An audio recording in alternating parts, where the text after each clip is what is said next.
மாடி தோட்டம் terrace gardening ஒன்று ஆரம்பிக்கலாம் அப்படின்னு சொல்லிட்டு ஒரு சின்ன முயற்சி எடுத்துருக்குறேங்க. கொடிக்காய்களை போட்டு விடலாம் அப்படின்னு சொல்லிட்டு மூங்கிலும் கட்டி ரெடி பண்ணி வச்சிருக்குதுங்க. கடைசியில் பார்த்தா எந்த விதைகளுமே முளைச்சி வரலைங்க.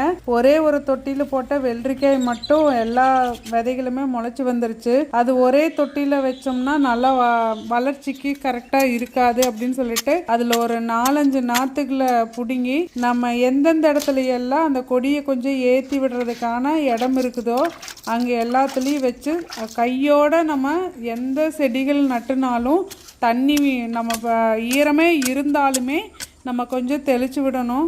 அந்த மாதிரி அதே மாதிரி சாயந்தர நேரம் பண்ணும்போது அது கொஞ்சம் உயிர் பிடிக்கிறதுக்கு பரவாயில்லையா இருக்கும். காலையில் வைக்கும்போது நம்மளுக்கு ஒரு மணி நேரம் 2 மணி நேரத்துலேயே வெயில் வந்துடும். ஸோ அது கொஞ்சம் சிரமப்படும். அதனால சாயந்தரமாக வச்சு விட்டுருக்கேங்க. தேங்க்யூ.